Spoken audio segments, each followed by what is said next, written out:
Hello, ako po si Madam P at ito yung reading natin for the sign of Virgo, Sun, Moon Rising, Venus, Jupiter, Virgo. Take only what resonates. For those of you na gusto magpa-personal reading, Madam P, doon na lang po sa aming Facebook page. Diyan kayo mag-inquire, may mga admin ako na mag-a-assist sa inyo. Ayan, so let's start what we have here for the sign of Virgo. Pa-comment na lang dyan po, kahit po heart lang, smileys, malaking bagay yun sa akin. Simulan na natin ang reading.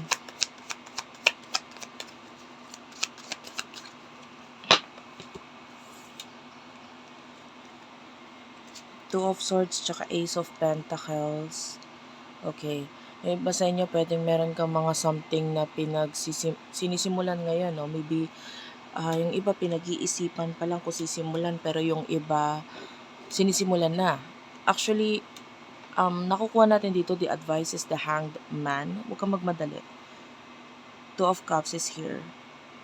And, nakukuha ko yung energy ng reversal. It feels like, lalo na kung mag-isa ka lang, or ikaw lang yung kung may partner or kung may another person na involved dito, okay lang. Pero nakukuha kasi natin yung energy na mas more on yung magiging,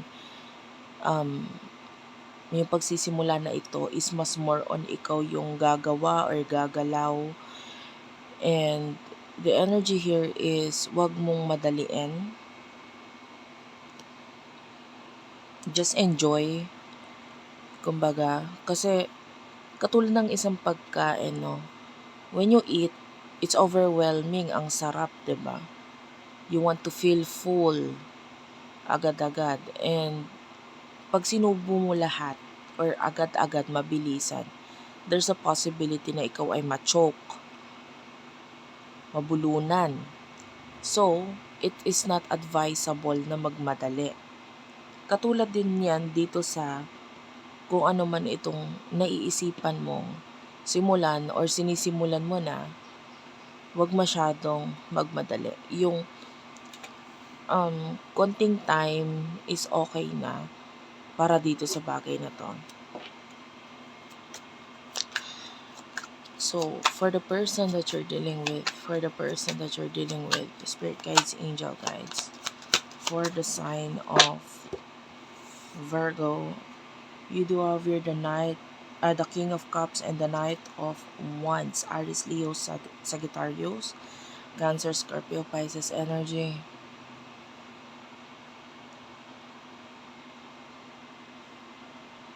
May nakikita tayo dito like pagka-travel dito sa person na to. You could be dealing with someone na could be a traveler or bago magkaroon ng connection sa inyo, may kailangan mag-travel, whether ikaw or siya, para magkaroon ng maybe pagkikita or what. So, medyo malayo yung energy ng person na to. I can see a lot of love with the King of Cups dito sa person na to. Tell me more about the emotions. Para sa emotions, ano yung emotion ninyo sa isa't isa? You do have here the Magician and the Five of Swords. Okay. Bottom of the deck is the Six of Wands. Okay, so you do have here the Three of Cups and the Moon. Oh, I feel like with the Three of Cups, nandun yung kagustuhan nitong person na to na makipag-reconcile, makipag-reunite, or makita ka personally, more on personal energy. And the Magician, ito yung energy mo. I feel like hindi ka nagiging completely honest sa sarili mo with the Five of Swords. Or yung iba sa inyo kasi wala naman dito sa person na to yung focus mo. Like you're focusing on other things na dapat mong ayusin sa harapan mo ngayon. It could be may mga kailangan kang tapusin, ayusin, and I feel like ito yung nakakapagpabother sa'yo. And with regards sa connection mo with this person, as much as possible, ayaw mong magpa-affect to, or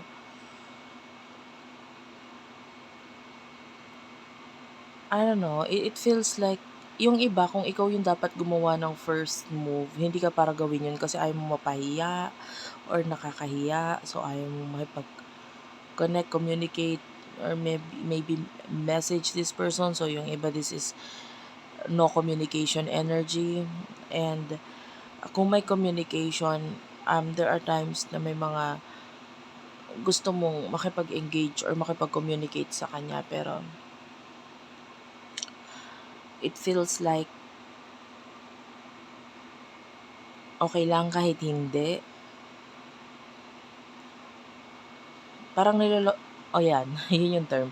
Parang niloloko mo minsan yung sarili mo na okay lang naman. Okay lang naman kahit wala tong person na 'to. Pero deep inside nandun yung kagustuhan mo, na magkaroon ng connection or communication sa inyo.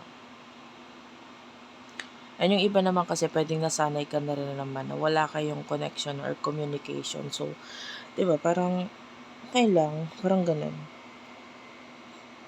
Pero part of you is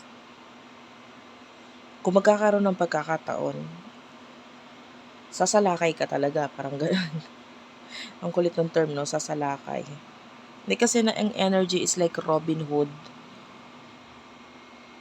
tama ba? Hindi ako familiar masyado sa story nun. Pero kung hindi ako nagkakamali, si Robin Hood is like parang magnanakaw, 'di ba? So, yung energy, kung magkakaroon ng mga pagkakataon kahit panakaw na sandali sa connection ninyo or sa communication ninyo, ay i-aano mo, itutuloy mo, or ah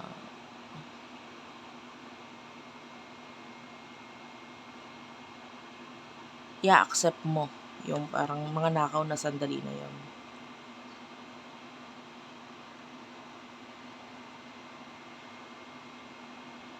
Parang challenge accepted. Ganun yung energy. So, yung person na naka-connect mo, I feel like with the moon, actually kung magaling kang magsikreto, magaling kang magtago, mas magaling tong taong to. Lalo na sa emotions. I'm feeling like this person is a flirt. Magaling siyang makipag-flirt, magaling siyang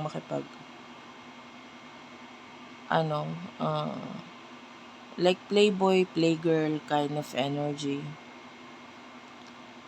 Pero isa lang talaga yung totoo or naging totoo doon um, sa emotions niya. Like, pwedeng hindi niya sinasabi yung totoo sa emotions niya. Kaya niya alam mo yun, magsuot ng maskara regarding sa kung ano yung totoong emotions talaga niya. And tell me about the truth about this person's emotion. You discover the sun and moon. Okay, dito sa part na to, hindi to mag-a-apply sa iba. The sun and moon, this is a twin flame or soulmate connection. So, para dun sa twin flame or soulmate, or you feel like yung person is your twin flame or soulmate, ano yung emotions, ano yung totoong emotion ng person ito for you? Spirit guides, angel guides, please tell me.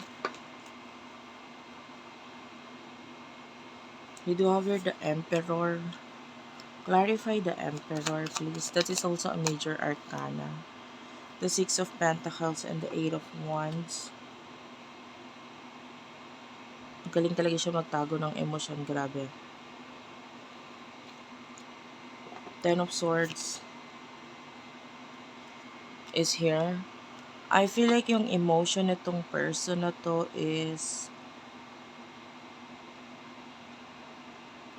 I get this feeling with the Six of Pentacles na parang nagsisisi siya. Kasi parang nagkamali siya ng desisyon or hakbang sa buhay. Dahil pwedeng ito yung naging dahilan kung bakit nagkaroon ng hindi magandang connection or communication sa inyo. Like with the Eight of Wands, it feels like marami yung nabago. And itong mga pagbabago na to is for this person worst or hindi maganda ang naging dulot sa kanya. Malaki na bago sa buhay niya and hindi siya masaya dun sa mga pagbabago na yon. Nagke-create ito ng conflict.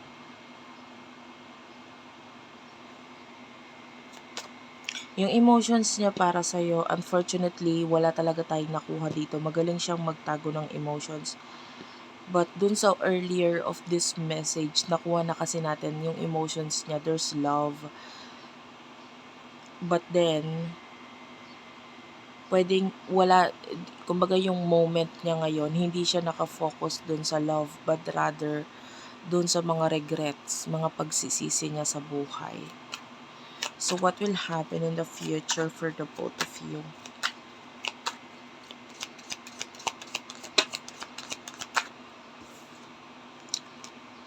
The Temperance is here and the High Priestess. Wow. Bottom of the deck is the Seven of Swords. Ito medyo marami yung card na lumabas, but naramdaman natin yung message dito. Page of Cups and the Five of Wands. Okay. Knight of Cups and the Nine of Swords. In the near future, the Temperance, well, I can see you being a beautiful soul.